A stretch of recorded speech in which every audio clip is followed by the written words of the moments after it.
This is your introduction card, the strength card. We'll talk about that. So generally speaking, you kind of have to be present to cut the cards, but um, depending on the astrologer, you'll be able to do it regardless. So I'm gonna cut the 12 cards for the year. Each card represents the month of the year. The card first being January, February, March, etc. And I'll give you the general description of the card, and then in a separate video I'll tell you the meaning.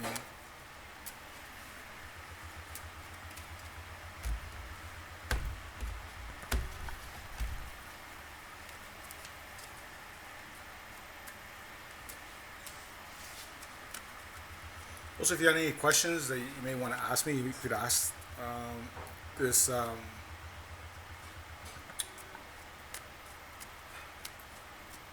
This full moon lunation goes over top of your Aquarius, so that's your wishes and friends, and we'll talk about more about that. And whereas next month it goes over top of your subconscious house, so there's gonna be some little bit more some stress there, but I'll be able to give my opinion. Maybe we'll avoid all that bad luck you're saying you have while breaking things.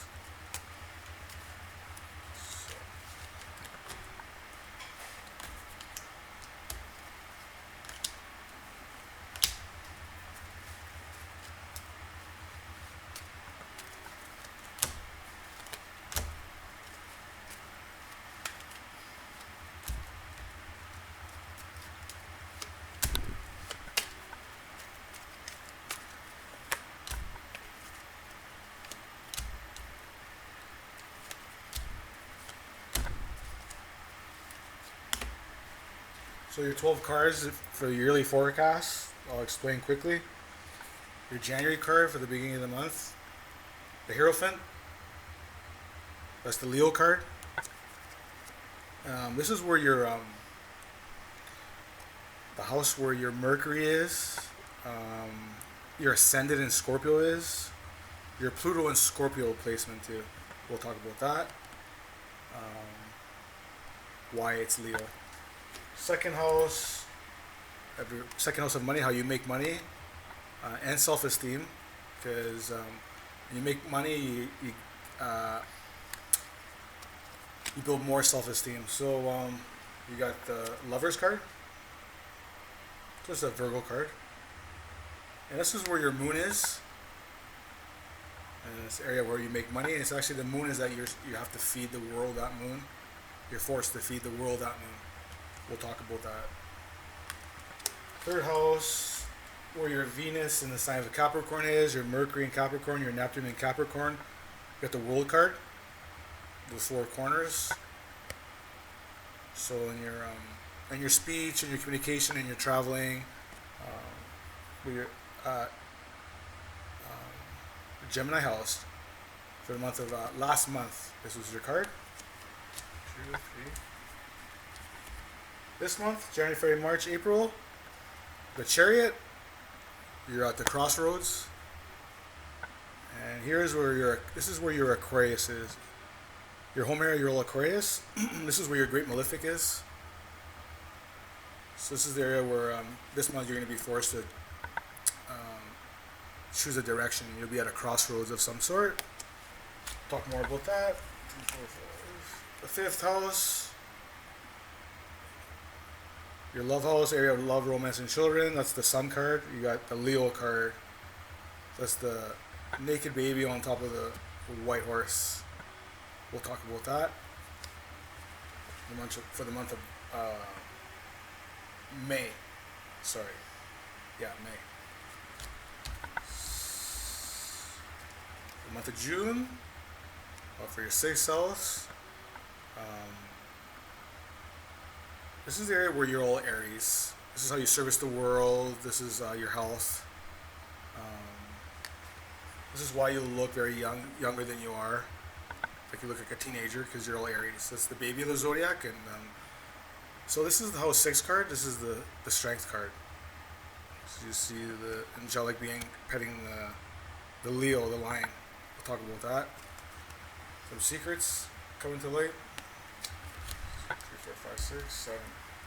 Area of partnerships, contracts, marriage, and service in the world or public world. The moon card.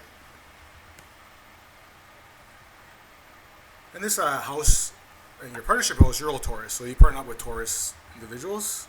We'll talk more about that, what this moon card means.